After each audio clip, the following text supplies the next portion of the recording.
సామాన్యుడికి అతి దగ్గరగా ఉండి కార్యకర్తకి భరోసాగా నిలబడి అయ్యన పాత్రుడు అంటే ఒక బ్రాండ్గా నిల్చున్న వ్యక్తి మీరు. ఇవన్నీ జరగడమే కాకుండా మొన్న 2019 అంటే ఇంతవరకు మనం ఎంతవరకు పనిచేసామనేది ఒక ఎత్తు అయితే 2019 నుంచి 2024 వరకు ఉన్న పీరియడ్ని మనం ఒక బ్లాక్ పీరియడ్ కింద తీసుకోవాలి రాజకీయ చరిత్రలోనే.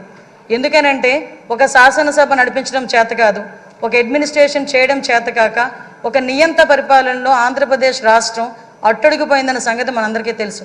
చాలా సందర్భాల్లో తమరితో కూర్చునేటప్పుడు కూడా నేను ఇన్ని సంవత్సరాలు రాజకీయంలో ఉన్నాను కానీ ఇలాంటి ముఖ్యమంత్రిని చూడలేదు అని ఒక్కొక్క సందర్భంలో మీరు మీ భాషలో చెప్పిన సందర్భాన్ని కూడా ఇక్కడ గుర్తు చేసుకోవాలి.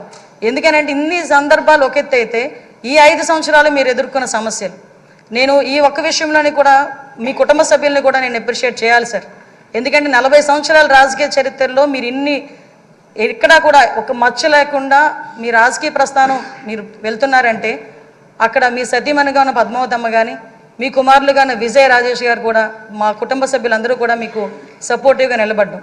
లాస్ట్ 5 ఇయర్స్లో మనం చూసుకుంటే విజయ్ రాజేష్ అమ్మ ఈ ముగ్గురు కూడా ఎంతో బాధపడ్డారు. రాజకీయంలో ఉన్నందుకు మనం బాధపడడం, మనం ఆ ప్రాబ్లం ఫేస్ చేయడం అనేది ఒక ఎత్తు అయితే ఎక్కడా కూడా తొనకకుండా వెనకకుండా మీకు సపోర్ట్ చేయటం. ఆఖరికి ఎంత దారుణం అంటే మనవరాల్ని కూడా ఇంట్రాగేట్ చేశారు పోలీసులు వచ్చి. చిన్న పిల్ల 3 సంవత్సరాల పిల్లని కూడా ఇంట్రాగేట్ చేసి ఆ అమ్మాయిని కూడా భయకంపితులను చేశారు. అటువంటి సిచ్యువేషన్లో కూడా ఎక్కడ కూడా కదలలేదు.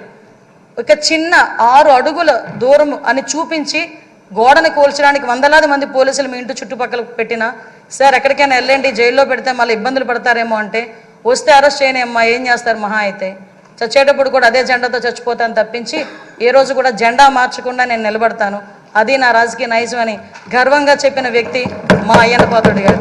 అటువంటి వ్యక్తి ఈరోజు సభా స్పీకర్ స్థానంలో ఉండటం నిజంగా మా అదృష్టంగా నేను భావిస్తున్నా.